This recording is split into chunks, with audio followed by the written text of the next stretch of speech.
बिस्मिल्लाहिर्रहमानिर्रहीम। नाज़रीन अस्सलाम वालेकुम, मैं हूँ इमरान वसीम। नाज़रीन, बानी तहरीक इंसाफ इमरान खान को आज एक और झटका लगा है जिसकी पाकिस्तान तहरीक इंसाफ ने तस्दीक भी की है। अब नाज़रीन, ये वो खबर है जो आपको नेशनल मीडिया पे नहीं मिलेगी। बानी पीटीआई को क्या झटका लगा है और उस खबर की, इस मामले की तहरीक इंसाफ ने कैसे तस्दीक की है, एक तो इस खबर की डिटेल आपके साथ हम शेयर करेंगे। इस्लामाबाद हाई कोर्ट के जज का इस्तीफ़ा, कुछ और भी अहम हैपनिंग्स हुई हैं जिनके हेडलाइन, जिनके टाइटल थंबनेल पे आप नाजरीन ने पढ़े हैं। लेकिन नाजरीन, चूंकि हमारे पास थंबनेल पे स्पेस कम होती है, कुछ देखने वालों का शिकवा होता है कि जो थंबनेल पे खबरें बताई जाती हैं, जिन खबरों की हेडलाइन लिखी जाती हैं, उनसे हट के भी खबरें हम अपने वीडियो लॉग में शेयर करते हैं। तो आज भी कुछ ऐसी सूरत हाल है। 4 खबरों की हेडलाइंस मैंने थंबनेल पे शेयर की हैं, लेकिन हमारे पास 6 से ज़्यादा खबरें हैं। तो सारी खबरें अहम हैं। पिछले चंद घंटों में बड़ी अहम हैपनिंग्स हुई हैं, डेवलपमेंट्स हुई हैं। तो एक एक करके तमाम खबरों की जो डिटेल्स हैं वो आपकी खिदमत में पेश करेंगे। लेकिन वीडियो लॉग का आगाज़ करने से पहले आप देखने वालों से चैनल सब्सक्रिप्शन की दरख्वास्त करेंगे कि जिन दोस्तों की जानिब से अभी तक हमारे चैनल को सब्सक्राइब नहीं किया गया, उनसे दरख्वास्त होगी कि चैनल को सब्सक्राइब कर लें, बेल आइकॉन का बटन प्रेस करें। वीडियो अगर पसंद आए तो इसे लाइक और शेयर ज़रूर करें। तो पहली खबर है नाज़रीन, उल्टा चोर और कोतवाल को डांटे। एक मुहावरा है, यानी चोरी भी और आगे से सीना जोरी भी। मामला नाज़रीन ये है, जो खबर आपके साथ मैं शेयर करने जा रहा हूँ। आज जो बानी तहरीक इंसाफ इमरान खान साहब का जो मुकदमा था 190 मिलियन पाउंड केस में, जिसमें जो समाअत थी वो वकील की अदम हाजिरी पे, वक्त पे ना पहुंचने पर जो समाअत है उसे ईद उल फितर के बाद जो है वो मुलतवी कर दिया गया। अब वकील साहब नहीं पहुंचे, एक ही मुकदमा था अदालत के सामने। इसी इमरान खान साहब के बुशिया बीबी साहब के केस के लिए special bench chief justice Islamabad high court justice Sarfaraz Dogar साहब ने तश्कील दिया था। 2 रुकनी बेंच में जस्टिस मोहम्मद आसिफ साहब भी शामिल थे। अब इस केस की समाअत तो मुलतवी कर दी गई। अब समाअत मुलतवी होने के बाद बजाय इसके जो होना चाहिए था वो ये था कि तहरीक इंसाफ जो है वो इमरान खान साहब के वकील से सवाल करती कि 9:30 बजे मुकदमा नहीं था, 12 बजे मुकदमे की समाअत थी, आपको फीस देते हैं, आप प्रोफेशनल लॉयर हैं, तो आप वक्त पे क्यों नहीं पहुंच सके। वैसे भी नाज़रीन, जो बेंच है वो 5-10 मिनट लेट ही आता है। 12 बजे का वक्त था, मेरे ख्याल से 12:10-15 पर अदालती कार्रवाई का आगाज़ हुआ। ऑलरेडी 10-15 मिनट जो है वो अदालती कार्रवाई ताख़ीर से शुरू हुई। लेकिन वकील के ना पहुंचने पे प्रोसीडिंग को जब ईद उल फितर के बाद मुलतवी कर दिया गया, तो बजाय इसके, जो मैंने अभी कहा कि वकील से सवाल किया जाता, मलबा जो है वो चीफ जस्टिस सरफराज डोगर साहब पे गिरा दिया गया कि 1 मिनट इंतज़ार नहीं कर सके, 5 मिनट इंतज़ार नहीं कर सके। सरफराज डोगर साहब को स्पेशली इसी मकसद के लिए लाया गया है, भाई आप जज साहब को तो हतफ़े तनकीद तब बनाएंगे ना जब जज साहब कोई फैसला सादिर फरमाएंगे। आपको फैसला पसंद आए, आपको फैसला पसंद ना आए, अपने वकील से तो एक बार पूछ लेना कि आप ताखीर से क्यों पहुंचे हैं, आप बर वक्त कमरा अदालत में क्यों नहीं पहुंच सके। अब नाज़रीन, इखलाकी तौर पे क्या अदालत इंतज़ार करती है कि वकील आए और वो आके अपना केस आर्गू करें? होता तो ये है कि वकला पहले अपने केस के इंतज़ार में बैठे होते हैं। आपका सिले नंबर 10 पे केस होता है, आप सिले नंबर 1 पे जाके बैठ जाते हैं कि शायद हमारी बारी पहले आ जाए। अब यहाँ पर तो मुकदमा ही एक था जिसका एतराफ़ किया इमरान खान साहब की हमशीरा अलीमा खान साहब ने कि आज एक ही मुकदमा लगा हुआ था। जज साहब ने 1 मिनट का, 5 मिनट का इंतज़ार नहीं किया और उठ के चले गए। अगर एक मुकदमा था फिर तो इमरान खान साहब की लीगल टीम की ज़्यादा रिस्पॉन्सिबिलिटी थी कि वो वक्त से पहले पहुंच जाते, बेंच के आने से पहले पहुंच जाते। लेकिन जैसे मैंने कहा, माजरत के साथ मेरे पास कोई और मुहावरा नहीं था कि उल्टा चोर और कोतवाल को डांटे। अब नाज़रीन, सिर्फ बात यहाँ पे ख़त्म नहीं होती। हम जो खबरें आपके साथ शेयर कर रहे होते हैं, ये एक तो फर्स्ट हैंड इंफॉर्मेशन होती है और दूसरा बाकी जितने व्लॉग्स हो रहे होते हैं उनसे बहुत पहले ये डिटेल आपके साथ हम शेयर कर रहे होते हैं। लेकिन हम ये देखते हैं, माजरत के साथ जो हम खबरें आपके साथ डिस्कस करते हैं, जो डिटेल आपके साथ शेयर करते हैं, दिलचस्पी जो है उन एंकर्स के वीडियो लॉग में ज़्यादा होती है जो हमारी ही खबरें, हमारी ही दी गई खबरों के ऊपर बाद में व्लॉग कर रहे होते हैं। चलें, वो तो एक और बहस है, लेकिन उसमें जो अफसोसनाक जो पहलू निकलता है कि चलें खबर आप तक पहुंच गई है, फिर भी खबर को समझ नहीं पाते। अब मैंने थंबनेल पे जो लिखा कि तमगा एजाज़ मिलने वाला साफ़ी, जिसको तमगा मिला ये 23 मार्च पे, وہ اپنی خبر سے ہی لا علم نکلا، بے خبر نکلا۔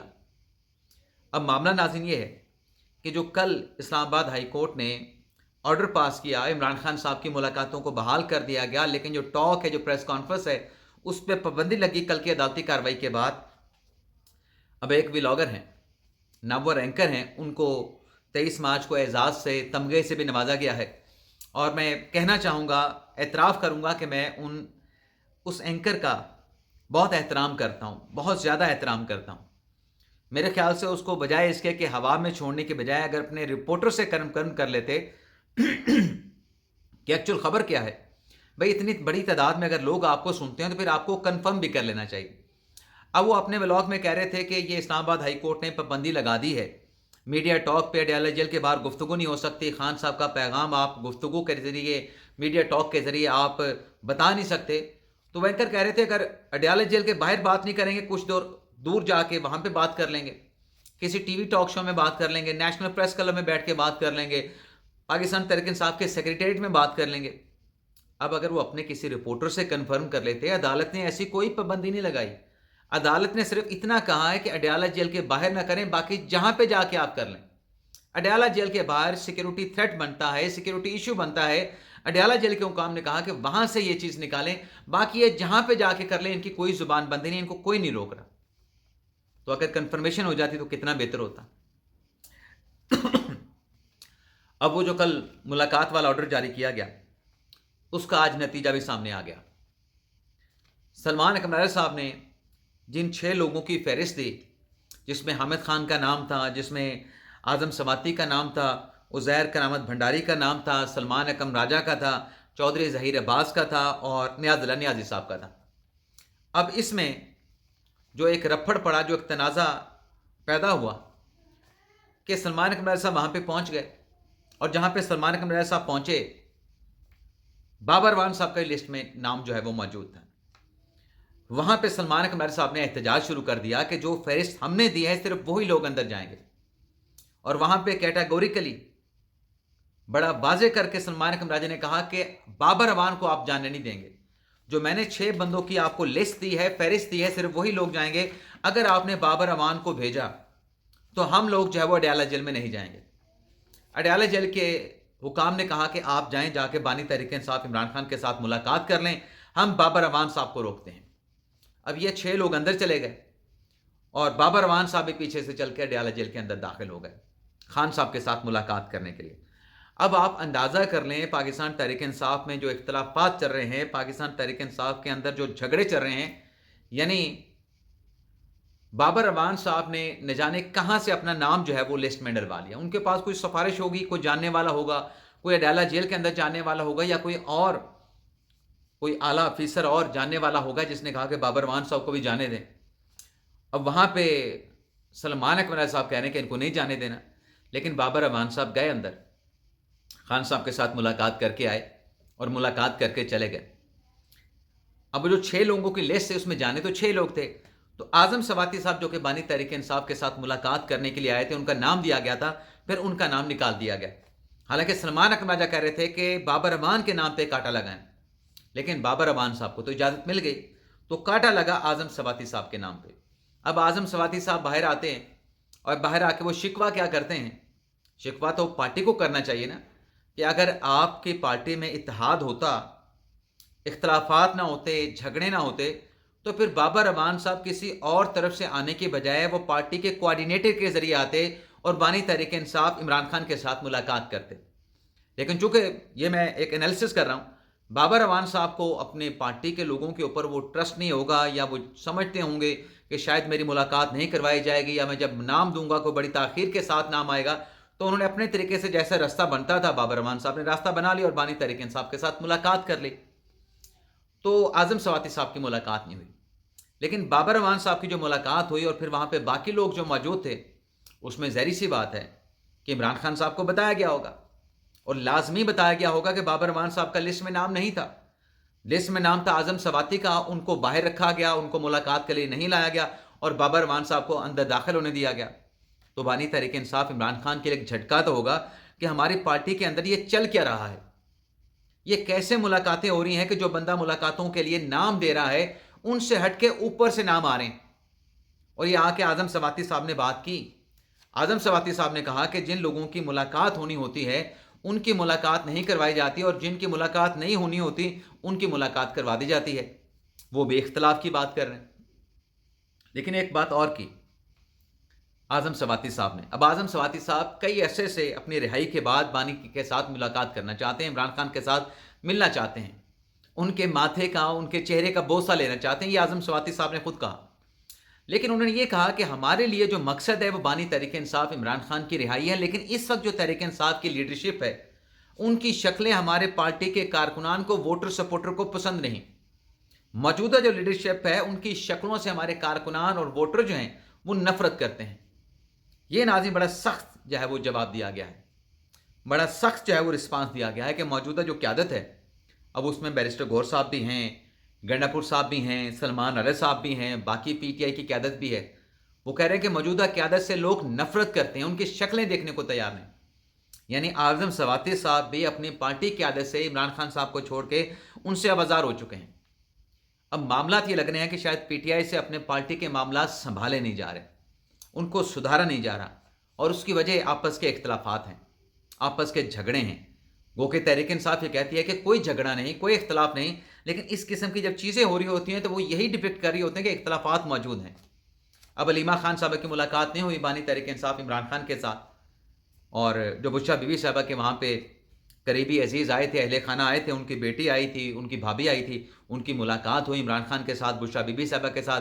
अब सलमान कनारे साहब ने कहा है कि जो अलीमा खान साहबा की मुलाकात नहीं हुई, तीनों बहनों की मुलाकात नहीं हुई, अलीमा की नहीं हुई, उज़मा की नहीं हुई, नौरीन खानम की हुई, इस पर हम इस्लामाबाद हाई कोर्ट में कंटेम्प्ट की एप्लीकेशन फाइल करेंगे।